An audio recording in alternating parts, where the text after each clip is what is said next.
Beyond the Edge, a Sequential Entertainment podcast. Series 2, Episode 1, by Terry Dray and Calum Verrecchia.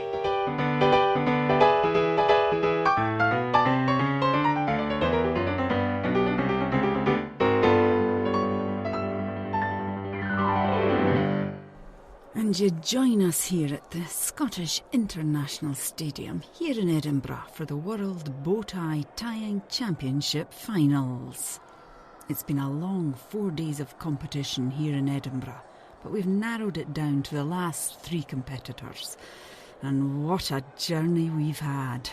Who can forget the consummate Italian contender Franco Gianni Brunelli and his tie-twisting escapades? His tying of the classic skinny bow tie, first made popular with Sinatra and his pals during the Rat Pack era, was immaculate. Such a pity he lost out because of a technicality. Well, trying to match a mint green bow tie and an electric blue shirt was never a good mix. I don't know what his trainer or coach was thinking about. Now, there are up to 20 different bow tie tying knots for the competitors to choose from the stylish triangle or perhaps the fisted Edgar. Or how about the ever-classic round square half knot? We've seen them all here in the last couple of days. Step up to the plate. And here we go. Our first champion, Ernst Fliegelmunster, the German maestro, confidently walks up to the plate. In his hand is the classic black silk tie. I can see diamond ends, so I think he's going for a triangle knot. A brave decision, but the 3 times national champion in his home county and 16 times winner of local events and festivals. And the crowd goes silent, and he's wrapping the tie around his neck. He's that confident he's not even looking in the mirror. Amazing stuff. A champion indeed.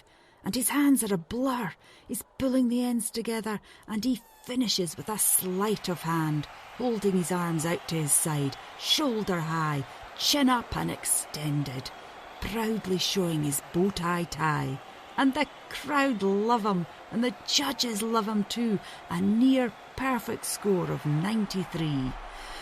There we have it, Ernst Fliegelmunster and his trainer and indeed his training camp have joined him on the plate, celebrating a bit too quick for my liking. Nothing wrong with being confident, I suppose.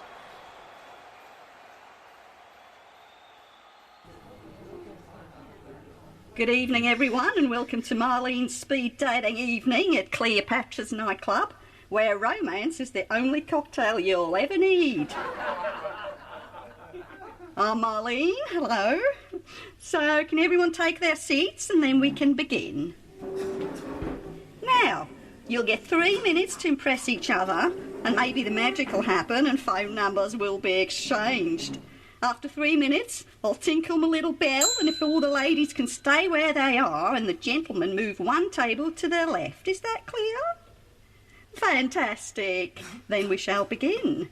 And a good luck to you all. Hi, I'm John. Hi, John. I'm Sandra, and I'm going to be completely upfront here. I'm a girl with standards. Can't handle that? Take a walk. I need someone who is my perfect match. The same stance on children, faith, race, weight, height, and blood type. My religion required that you give me a kidney on our wedding night. A kidney. Okay, well, I'm 45, balding, have only half my own teeth, still live with my mother, and I work in a windowless office as a fact-checker for social media sites, so let's do this! Welcome back to Frugal Camping with me, Tam the Frugal Camper, where I tell you where to find free food from Nature's Larder and give you hints and tips on where to park up your camper van or pitch your tent for free. This week, I've got myself parked up in the middle of a large field about 2 miles north of Ullapool on the A835, just past Loch Kinnaird. It's in the middle of nowhere, surrounded by trees, very remote and very hidden. Seems to be some kind of pasture or something. Anyway, lots of grass. The perfect place to pitch a tent or hide a camper van. Now, I've already got my stove sorted with a pan of boiling water and about to drop in some wild roots that I found along the border of this field. You have to be careful when foraging for wild roots, as there are lots of lookalikes that are highly poisonous. Like the wild carrot, for example. That is a lookalike that is highly toxic. The leaves of the wild parsnip can leave a nasty rash when in contact with your skin. But I do know what I'm doing, so I've avoided anything like that. Now, wait a minute. There seems to be some cattle in this field. They look friendly enough though. You usually find that cows are just very curious. That's what it'll be. They'll just be curious. Right, back to my cooking. I've put the wild roots into the boiling water and I've added a couple of ham stock cubes and I'm just giving them a stir. These cows really are getting close and loud. I think they may be attracted to the smells of the cooking. Oh, and they bring a hell of a lot of flies with them. And midges, it seems. The cows are getting a bit too close for my liking. The midges are swarming. I think they're attracted to the cows, and the cows are attracted to me. Oh, and they have very big tongues, by the way. I never realised how big cows' tongues are. Oh, and they're very, very smelly. Oh, and one of them has just shat all over my pot of wild roots. I don't like the way they're looking at me. Those eyes. They're just staring at me, and they're getting closer, and they're getting louder, and they're smelly. I thought horses were the evil ones.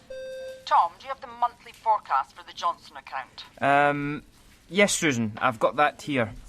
Do you want me to bring it over? No, you're okay. Can you just fax it over to me? I can't fax from where I live, Susan. Oh, I thought you were in the office, Tom. So where do you live? 2023. I live in 2023, Susan. I don't know who you are. I don't know what you want. I do have a very particular set of skills. Skills I have acquired over a very long career. I will find your fishing spot. I will fish your fishing spot until there are no more fish left. Welcome back to the Keep Fit Guru podcast. Now, I'm heading out of the gym for the next few weeks as I've taken you as far as I can with the gym etiquette and safety. That's right. I'm going exterior. But not only that, I'm going extreme. Extreme sports, to be precise, which is my passion, second to the gym and keeping fit, of course. I'm the Keep Fit Guru, going extreme. So let's get started. So, with the first in this series, I'm going to be parkouring, also known as free running. This is an art form, but also a way to keep fit and healthy. It's about moving over obstacles as quickly and efficiently as possible, and the best thing is that there is no specialist equipment needed. You get to use whatever is around you. Walls, garden gates, roofs, scaffolding, motor cars and trucks. Oh, the list is endless. And you can practice it practically anywhere, and the bigger the obstacle, the bigger the risk. But you have to be aware of the health and safety here because accidents can happen. But I've been trained at a very high level by one of the world's top parkourists, Maurice Banquet Boulangerie, when I spent a summer in Gay Paris, and you can't get better than that. I'm going to start this session outside my own house. I'm in the back garden, and the plan is I'm going to head over to my gym, which is about 5 miles in that direction. And the challenge is to not touch the ground. Yes, I'm going to get there by only climbing and running over things. Now, it's important to walk the route first so you can plan how you're going to do it. I did that this morning. My plan is to run the length of my garden, scale the 6-foot fence panels at the bottom over onto my neighbour's shed. From there, I'll do a double somersault onto the 8-foot wall. I'll traverse that till I can jump into the handy scaffold where another neighbour is getting his roof mended. I'll climb that till... You know what? You're not wanting to listen to me prattling on. I'll just get going. I'll give you a commentary as I go. How does that sound? Let's start the stopwatch. And off I go. I'm running down the path and approaching the fence. Oh, the fence is giving way. I've landed in jaggy nettles. It stings. I told the neighbour to cut them down. They're weeds, for God's sake. And now the dog is coming. Sweat is in my eyes. I can't see and the dog is coming and I'm stung all over with these jagged nettles. Why did I wear shorts and a vest? I've cut my knee. That stings. I should have worn higher socks. Welcome back to the 17th World Bowtie Tying Championship Finals here in Edinburgh. Hard to believe that this has been going for 17 years, and I've been with it since the beginning. This job has taken me all over the globe, and I've seen and met some truly dedicated sportsmen and women, none more so than our next contestant, Thailand's very own Nan Pakpao, which I believe means graceful or elegant flying kite. So there you go, a flying kite. Nan will definitely find herself at home here in Scotland. She'll get plenty of windy weather, that's for sure. Nan has been tying bow ties for only a couple of years now, becoming our nation's champion only last year. Interestingly, she didn't come first. She came second in the nation's heats, but the winner couldn't get away from his family's restaurant to attend the finals here in Edinburgh. So Nan got the chance to step up, and up she's been stepping. Her trainer and coach have told me that they've been keeping her busy, working her every day in various tie shops. Step up to the plate. And Nan slowly walks over to the plate. She's limbering up, loosening her arms and hands. She's been practising relentlessly all afternoon with her coach and trainer, tying multiple bow ties on them. Although she's the youngest competitor this year, she's an expert in silk, cotton and mat weave and polylactic mix. That's a new one on me. And the crowd is hushed. She's reaching for the cotton and mat weave. Classic. Now with that mixture, she can only go for the oblique end knot. Oh, wait, no, she's doing the rhombus knot. This is spectacular.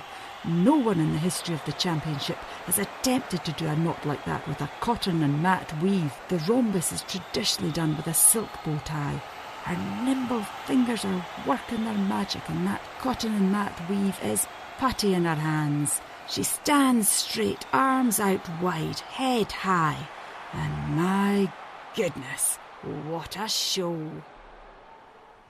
Good to see you, Minister. Good to be here, Tony. You're in charge of the New Age Energy Bill. Yes, government is determined to get a zero carbon status by 2030 or thereabouts, probably. Including constructing wind farms throughout the country. That's right, Tony. We've erected nearly 1,200 wind turbines throughout the country and 95 wind farms. We're very proud of that. By 2030, we'll be producing so much energy that we'll be a net exporter of said energy. Very proud. Very, very proud. One of the biggest wind farms is over there in East Renfrewshire. And we're particularly proud of that one in East Renfrewshire. More than 200 turbines working to peak efficiency. What about the one that caught fire? Yeah, well, apart from that one. Can you tell us what happened? Well, it caught fire, Tony. Is that usual for turbines to catch fire? Of course not. Strict construction instructions are a tier 2. Very strict. Very, very strict. To stop them going on fire? Well, that's one of the main things that we build into the construction details, not to catch fire. So what happened in this case? Well, the bloody thing caught fire.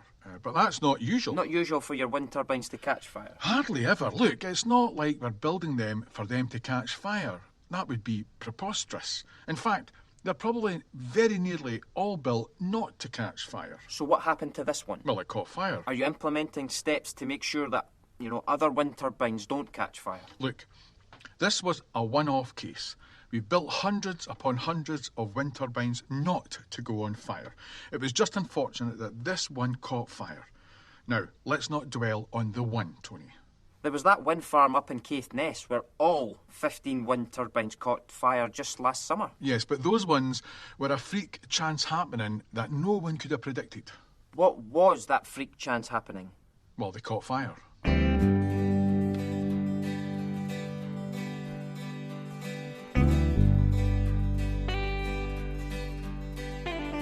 I was a failure in the dating game, a failure at high school, a failure to be different enough, a failure to be cool.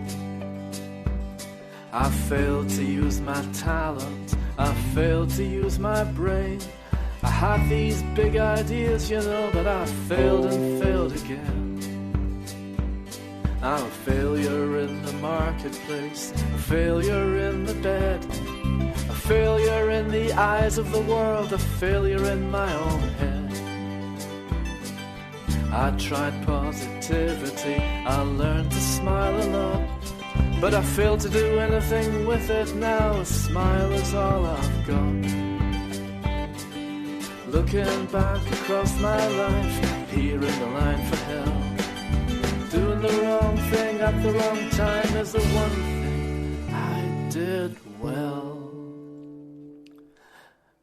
I failed to get my sail up when the wind began to blow. I failed with all the plans I made, the ones you'll never know. I failed as a father, I failed as a son. I played so many roles in life, and I failed at every one. Bitter, do I sound bitter? Oh, I'm not bitter at all. Bitter, do I sound bitter? Oh, I'm not bitter at all. I failed to set the world on fire, failed to light a spark. I failed to let my wisdom shine like a beacon in the dark. I failed to be a hero, I failed to be a star. Where things were before I came along's pretty much where they still are. Looking back across my life, here in the line for hell, doing the wrong thing at the wrong time is the one thing I did well. Bitter, do I sound bitter? No, I'm not bitter at all. Bitter, do I sound bitter? No, I'm not bitter at all.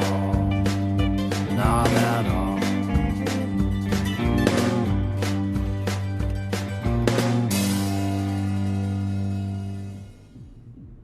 Evening, Stephen, my boy. How we doing? Oof.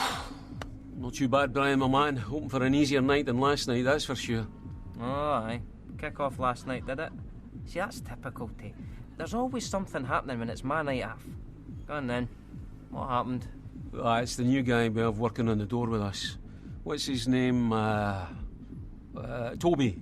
Aye. Listen, I've only worked a couple of shifts with him, mate. The guy's a bit of a horse-like. Oh, you can't say that. How no? Bullying in the workplace and all that. He hears you calling him that, and you will be up in the manager's office in no time. Mate, listen, I'm only saying it for what it is. He blocks the entrance to the club every time he's on shift. He won't speak to the punters when they arrive, and I've watched him not even check people's ID. He makes our job so much harder. I agree with you for sure, but with what's happening in the current climate with regards to inclusion and workers' rights, the nightclub was to be shown diversity to all with regards to employment.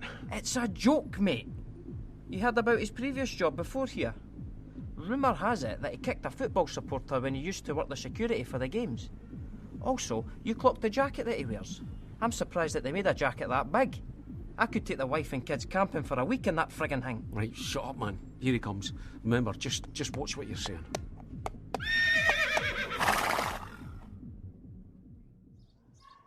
Thank you for letting me join your dog training school. My little Charlie's very shy around other dogs. Oh, you're welcome. He's a cutie. What breed is he? You know, I'm not sure. I got him from the canine rescue place. I think he's a cross between... That's a cross between a Yorkshire Terrier and a Bernese Mountain Dog.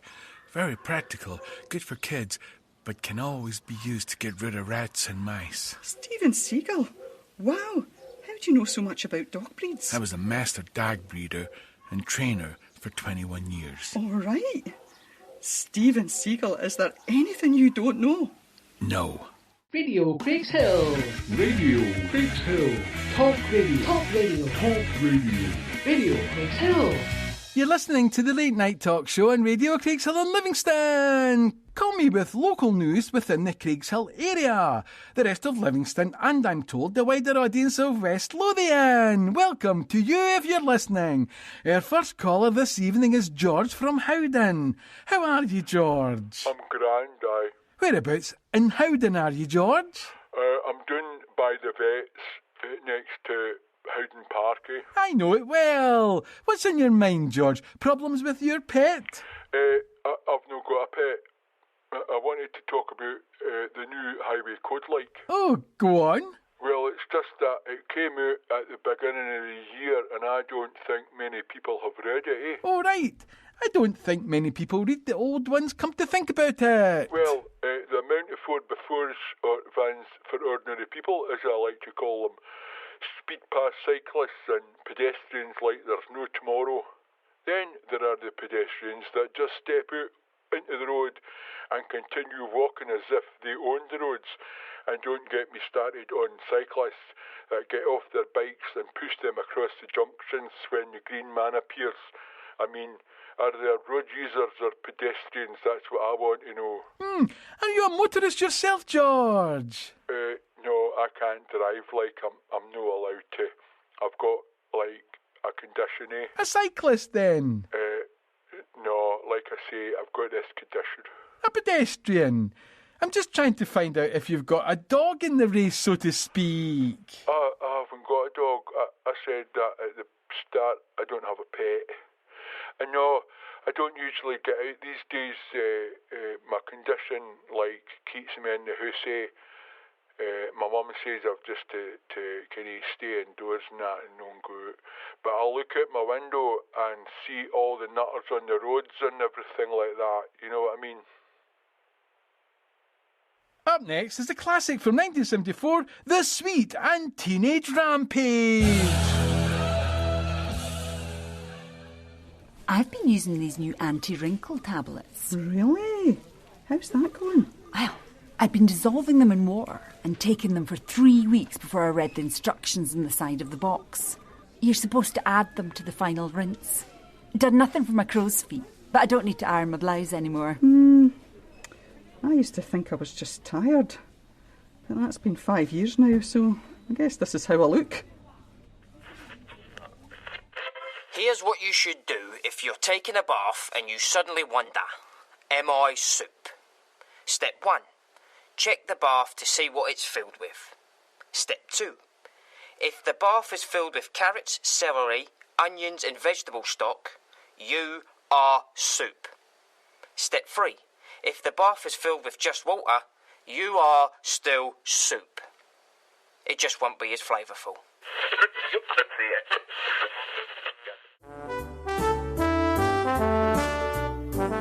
Hello and welcome to Art at Night tonight. With me in the studio is the painter and notorious activist and prominent protester for No More Plastic Planet, Albert Anderson. Welcome. Can you explain what the organisation No More Plastic Planet is all about? No, not really. Okay. Is it because it's a complicated issue? What with the environment being top of the agenda of lots of... No, I don't know anything about the organisation. I see.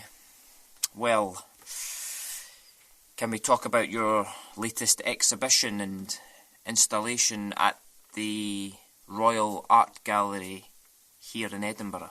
I don't have an exhibition or an installation. I don't even know what that is. You are Albert Anderson, the famous painter. Well, I don't know about famous, but I'm a painter. Oh, good. I thought we had the wrong person there. Do you prefer to paint portraits or landscapes? No, I prefer to paint houses. I tried painting landscapes once, but all the emulsion just ran off all the trees.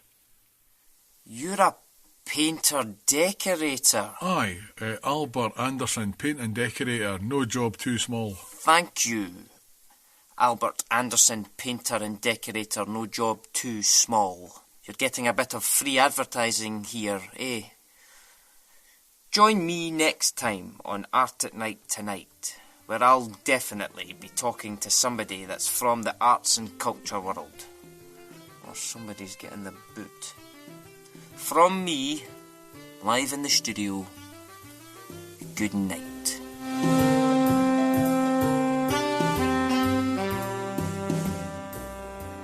And here we are, at the end of this wonderful journey for these 26 contestants from around the world over the last 4 days at Edinburgh's Scottish International Stadium for the World Bowtie Tying Championship Finals. And we're down to the last athlete here. It's going to be close. The plucky lass from Alloa, Julie McElvaney. She's worked her way across the country in various bowtie emporiums, dyeing bow ties for the rich and famous. There's nothing she doesn't know about the bow tie. Her trainer was telling me during the break there to gain more experience and to rack up the hours needed in practice.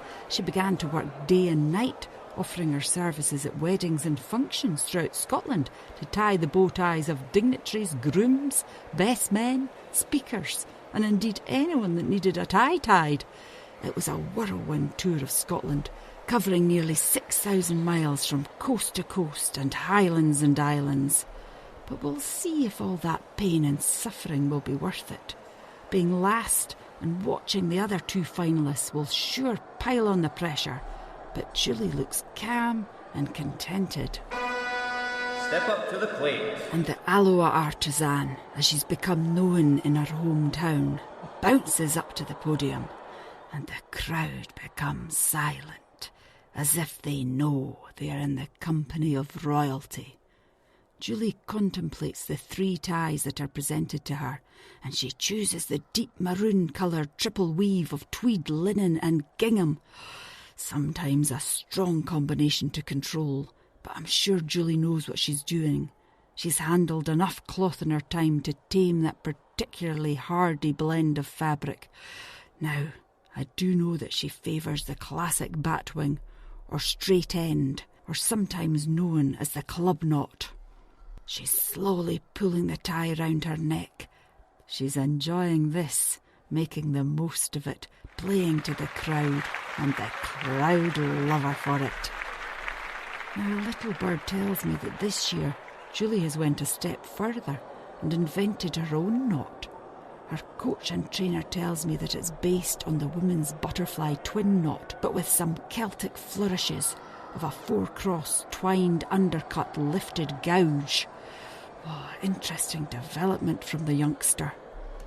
She has her eyes closed, focused totally on the task at hand.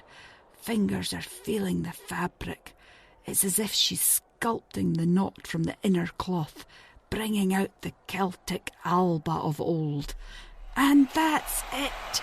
Arms held out wide, chin held high, proudly exposing that bow tie. I've been told she's named it the Arthur knot, named after her golden lab, no doubt.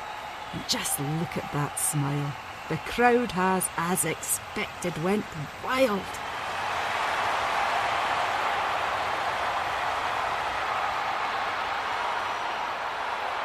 And the judges have awarded her top marks with 100 points. Unheard of in this history of this competition. And the other 2 contestants have joined her on the podium plate to congratulate her. Wait, no, both Nan and Ernst have started to get a bit angry. Ernst is pointing at Julie's bow tie. Nan gives Julie a push, and Julie retorts with a punch to her throat. Now Ernst is trying to wrestle Julie's bow tie from her neck. Julie right hooks him, and he's down. He's down. It's all over for him. It doesn't matter where you come from. You never mess with an Alloa lass.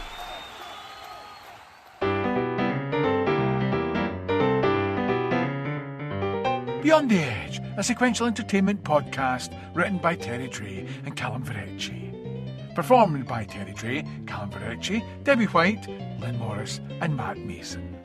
Music written and performed by Norman Lamont and the Heaven Sent and Craig Weild. Produced by Terry Dray for Edge of the World Productions.